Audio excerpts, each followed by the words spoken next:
आपको भी fever cold कफ ने परेशान कर रखा है? सो हेलो फ्रेंड्स, कैसे हैं आप लोग? अगर आपको भी फीवर कोल्ड कफ ने जकड़ रखा है तो चलिए आज मैं आपको एक ऐसा काढ़ा बताता हूं जो तीनों बीमारियों को ठीक करेगा और कोई मेडिसिन लेने की रिक्वायरमेंट नहीं पड़ेगी। आपको लेना क्या है?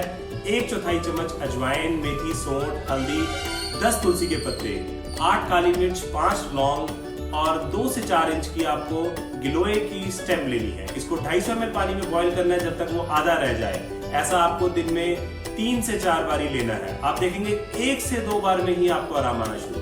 Thank you.